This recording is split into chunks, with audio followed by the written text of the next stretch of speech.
Hi friends, welcome to Telugu education tips YouTube channel. Friends, ఇవాళ వీడియోలో నేను మీతో డిస్కస్ చేయబోతున్న టాపిక్ ఏంటంటే ask Telugu education tips series ద్వారా మనకు ఎపిసోడ్ 15లో స్టూడెంట్స్ అడిగిన ఇంపార్టెంట్ క్వశ్చన్స్ గురించి అయితే ఆన్సర్ తెలుసుకోవడానికి అయితే ట్రై చేద్దాం.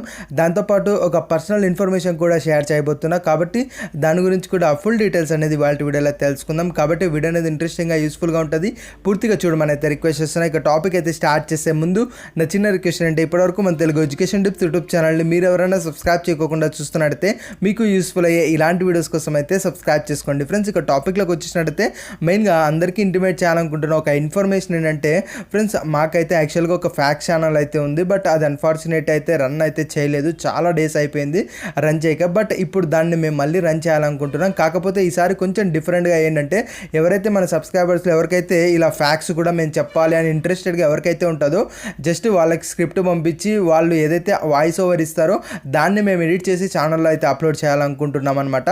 దానికి సంబంధించి మా ఛానల్ లోగోస్ ఇవన్నీ ఇక్కడైతే మీకు అయితే ఉంటాయి.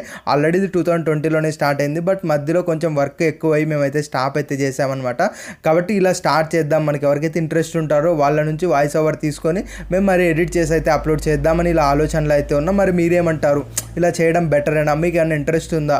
ఒకసారి అయితే కామెంట్ సెక్షన్లో తెలియజేయడానికి అయితే ట్రై చేయండి. ఒకవేళ మీరు సెర్చ్లో చేయాలనుకున్నా మాత్రం #తెలుగు స్కూల్ 1 టైప్ చేసినా వస్తుంది. లేదు అంటే మాత్రం YJETEX ఛానల్ ఈ స్టాప్డ్ అని మీరు స్టార్టింగ్లో సెర్చ్ చేసినా కూడా మన వీడియోనే ఫస్ట్ రావడం అయితే జరుగుతుంది అనమాట.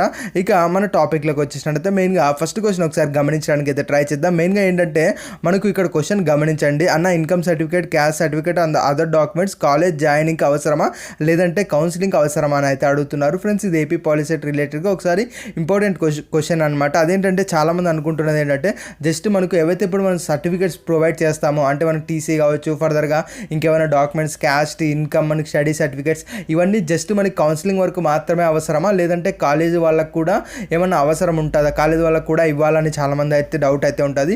ఇక్కడ గుర్తుపెట్టుకోండి, జస్ట్ మీకు కౌన్సిలింగ్లో అనేది వెరిఫై చేసి మీకే రిటర్న్ అయితే ఇచ్చేస్తారు. ఇక్కడ చాలామంది వెరిఫై చేసి అలానే తీసుకుంటారు అనుకుంటున్నారు, బట్ కౌన్సిలింగ్లో మీ డాక్యుమెంట్స్ ఒక్కటి కూడా వాళ్ళు ఒరిజినల్ తీసుకోరు. జస్ట్ మీ దగ్గర నుంచి ఒక సెట్ జిరాక్స్ మాత్రమే తీసుకుంటారు. మిగిలిన ఒరిజినల్స్ అన్నీ చెక్ చేసి మీకే రిటర్న్ అనేది ఇచ్చేస్తారు. అలా రిటర్న్ ఇచ్చేసిన తర్వాత మీరు వన్స్ మళ్ళీ కాలేజీలో జాయిన్ అయ్యేటప్పుడు అప్పుడు ఆ యొక్క ఒరిజినల్స్ అన్నీ అక్కడ సబ్మిట్ చేయాల్సి ఉంటుంది. అలా ఒరిజినల్స్ దాంతోపాటు జిరాక్స్ అనేది మీరు జాయిన్ అయినప్పుడు మీరు సబ్మిట్ అనేది చేయాల్సి ఉంటుంది. కాబట్టి ఇక్కడ మెయిన్గా ఈ క్వశ్చన్కి ఆన్సర్ ఏంటంటే మీకు కౌన్సిలింగ్లోనే అవసరం అయితే, దాంతోపాటు ఫర్దర్గా కాలేజీలో మీరు జాయిన్ అవుతారు కదా అప్పుడు కూడా మీకు అనేది అవసరం అనేది అవుతాయి అనమాట. కాబట్టి ఇది కొంచెం ఇంపార్టెంట్, చాలామంది అయితే తెలుసుకోండి. ఎందుకంటే చాలామంది కౌన్సిలింగ్లో ఇచ్చేయాలి అనుకుంటున్నారు, అదైతే కరెక్ట్ కాదు. ఇక నెక్స్ట్ క్వశ్చన్ గమనించినట్టయితే మెయిన్గా ఈ యొక్క ఏదైతే పాలిటెక్నిక్లో మనకు ఒక్కో సెమిస్టర్లో ఎన్ని సబ్జెక్ట్స్ ఉంటాయి మనకైతే అడుగుతున్నారనమాట. దీనిపై ఒకసారి గమనించడానికి అయితే ట్రై చేద్దాం. ఫ్రెండ్స్, మనకు 5 సెమిస్టర్స్ అనేవి మ్యాక్సిమం అయితే ఉంటాయి. ఇన్ కేస్ 6గా చేంజ్ చేసినట్టు మనకి ఎక్కడా కూడా ఇన్ఫర్మేషన్ లేదు, 5 ఉంటాయి. బట్ ఫస్ట్ సెమిస్టర్ మనకు ఫస్ట్ ఇయర్లో ఒక సెమిస్టర్ ఉంటుంది. ఇక రిమైనింగ్ 2 ఇయర్స్ కలిపి ఈచ్ ఇయర్ 2 సెమిస్టర్స్ అయితే ఉంటాయి. ఇక్కడ ఒక సెమిస్టర్కి కేవలం ఫస్ట్ ఇయర్కి వచ్చేటప్పటికి దాదాపు 6-7 సబ్జెక్ట్స్ అయితే వస్తాయి. అవి కాకోకుండా మనకు ఒక 2-3 ల్యాబ్స్ కూడా రావడం అయితే జరుగుతుంది అనమాట. ఇక రిమైనింగ్ సెమిస్టర్స్ ఏవైతే ఉన్నాయో సెకండ్, థర్డ్, ఫోర్త్, ఫిఫ్త్ ఏవైతే సెమిస్టర్స్ ఉన్నాయో అందులో మనకు ఎవ్రీ ఇయర్ అంటే మనకి ఎవ్రీ సెమిస్టర్కి దాదాపు 6 సబ్జెక్ట్స్ అయితే కన్ఫామ్గా వస్తాయి. 6 సబ్జెక్ట్స్తో పాటు 1 or 2 ల్యాబ్స్ అనేవి మీకు రావడం అనేది జరుగుతుంది. అంటే ఎవ్రీ సెమిస్టర్ మీరు ఎటు చూసుకున్నా మీకు దాదాపు 6+7 8 సబ్జెక్ట్స్ అయితే మీరు చదవాల్సి ఉంటుంది. అందులో 2 ల్యాబ్స్ అనేవి ఉంటాయి. ఇలా మనకు కంప్లీట్ పాలిటెక్నిక్ అయిపోయేంత వరకు ఇలానే ఉంటుంది అనమాట. ఇక నెక్స్ట్ కామెంట్ ఒకసారి గమనించడానికి అయితే ట్రై చేద్దాం. ఇది కొంచెం ఇంపార్టెంట్ టాపిక్కే. మీరు ఏదైతే ఏపీ పాలిసీ రిలేటెడ్గా కౌన్సిలింగ్ తర్వాత వెబ్ ఆప్షన్స్ పెట్టాలి అని మనం అయితే అనుకున్నాం కదా, ఆ వెబ్ ఆప్షన్స్ అనేది మేము ఎన్ని ఆప్షన్స్ ఇవ్వాలి అని మనకైతే అడుగుతున్నారు. దాంతోపాటు ఇంకొక ఎక్స్టెండెడ్ క్వశ్చన్ ఏంటంటే గవర్నమెంట్ కాలేజెస్ ఇవ్వాలా లేదంటే ప్రైవేట్ కాలేజెస్ ఇవ్వాలా లేదంటే కంప్లీట్గా గవర్నమెంట్ కంప్లీట్ ప్రైవేట్ ఇలా ఇవ్వాలని మనకైతే అడుగుతున్నారు.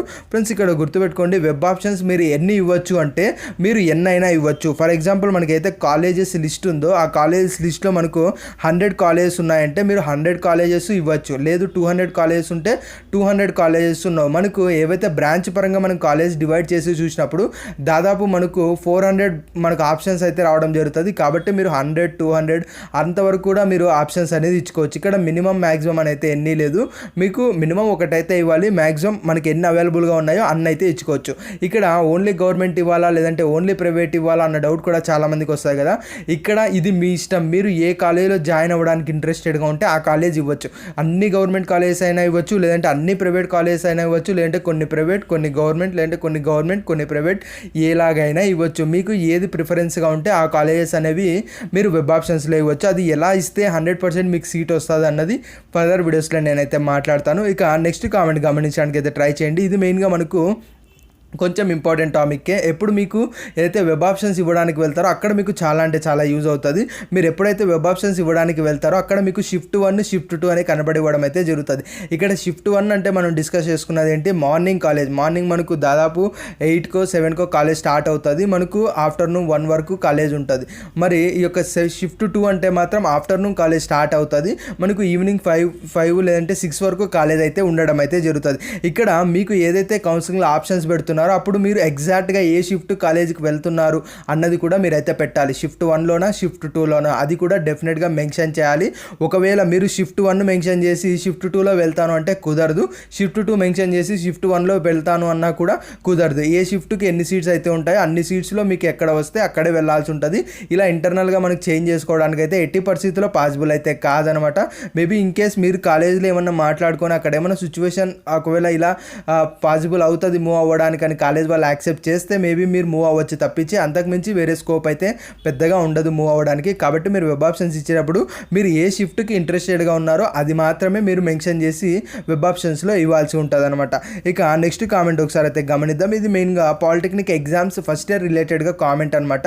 ఇది మనకు అడుగుతున్న కామెంట్ ఏంటంటే అకాడమిక్ క్యాలెండర్ ప్రకారం మనకు October 20 నుంచి ఎగ్జామ్స్ స్టార్ట్ అవుతాయని ఉంది, బట్ మీరేంటి September 2nd వీక్ నుంచి ఎగ్జామ్స్ ఉంటాయని చెప్తున్నారు, మనకు కామెంట్ చేస్తున్నారు. ఇక్కడ మెయిన్గా ఫస్ట్ ఇయర్ రిలేటెడ్గా 100% చెప్పాలంటే అసలు ఎగ్జామ్స్ ఎప్పుడు కండక్ట్ చేస్తారని ఎవ్వరికీ కూడా క్లారిటీగా లేదు. 100% అసలు న్యూసే లేదు దానిపైన. కానీ మనకు ఎస్టిమేటెడ్ ప్రకారం మనకు ఆల్రెడీ ఏదైతే వర్కింగ్ డే August 31 వరకు ఎక్స్టెండ్ చేశారో అది కాస్త కంప్లీట్ అయిపోయింది. ఆ తర్వాత కమింగ్ 1 or 2 వీక్స్లో మనకి ఎగ్జామ్స్ ఉంటాయని ప్రతి కాలేజ్కి తెలుసు. కాబట్టి మనకు ప్రతి కాలేజ్ పరంగా బయట వస్తున్న న్యూస్ కానీ కాలేజ్ వాళ్ళు ఎస్టిమేట్ చేస్తున్న న్యూస్ కానీ September 2nd వీక్లోనే ఈ యొక్క సెమిస్టర్ ఎగ్జామ్స్ ఉండొచ్చు అని మనకి ఎస్టిమేట్ అయితే చేస్తున్నారు.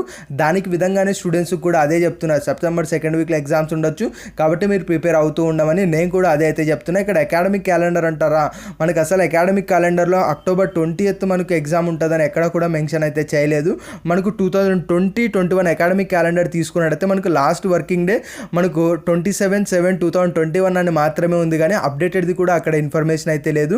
బట్ ఎట్టి పరిస్థితుల్లో మనం చూసుకున్నా కూడా మనకి September 2nd వీక్ లేదంటే ఇంకొంచెం ఫార్వర్డ్గా 1 వీక్లో ఎగ్జామ్స్ అయితే ఉండే ఛాన్సెస్ అయితే ఎక్కువగా ఉన్నాయి. అంతే తప్పించి అక్టోబర్ అంత లాంగ్కి అయితే ఎట్టి పరిస్థితుల్లో వెళ్ళారనమాట.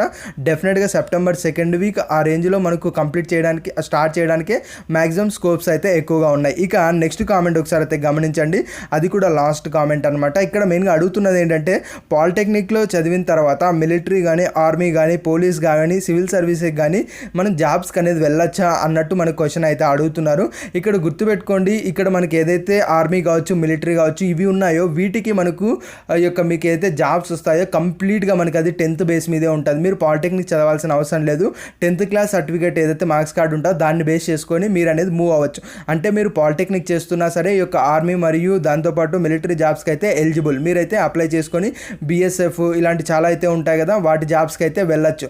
ఇక మరి పోలీస్ జాబ్స్కి అంటారా, పోలీస్ జాబ్స్కి వచ్చేటప్పటికి మీరు ఈ యొక్క ఓన్లీ పాలిటెక్నిక్తో మీకు ఎటువంటి పోలీస్ జాబ్ అయితే రాదు. మీరు బీటెక్ కంప్లీట్ చేస్తే మాత్రం SI జాబ్స్కి ఎలిజిబుల్.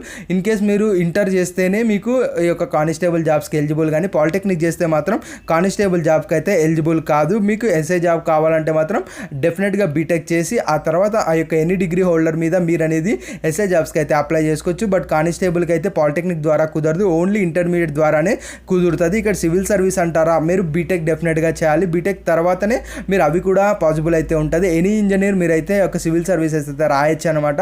మనకు నార్మల్ డిగ్రీ చేసిన వాళ్ళు రాయొచ్చు, బీటెక్ చేసిన వాళ్ళు కూడా ఈ యొక్క సివిల్ సర్వీసెస్ అయితే రాయొచ్చు అనమాట. కాబట్టి ఇందులో ఎటువంటి డౌట్ అయితే లేదు. మెయిన్గా ఇవి ఫ్రెండ్స్ స్టూడెంట్స్ అడిగిన క్వశ్చన్స్కి ఆన్సర్స్. ఫ్రెండ్స్ వీడియో నచ్చినట్టయితే లైక్ చేయండి. మరి ముఖ్యంగా మన తెలుగు ఎడ్యుకేషన్ టిప్స్ యూట్యూబ్ ఛానల్ని మీరు ఎవరైనా ఫస్ట్ టైం కనుక విజిట్ చేస్తున్నట్టయితే సబ్స్క్రైబ్ చేసుకోండి. ఫ్రెండ్స్ ఇక్కడ మీరు కూడా మనకు ఆస్క్ తెలుగు ఎడ్యుకేషన్ టిప్స్ సిరీస్కి ఈ యొక్క కామెంట్స్ పెట్టాలంటే మాత్రం ఎవ్రీ డే మనకు 8 PM కమ్యూనిటీలో ఒక పోస్ట్ రావడం జరుగుతుంది. దానికి మీ యొక్క డౌట్ కామెంట్ చేయండి.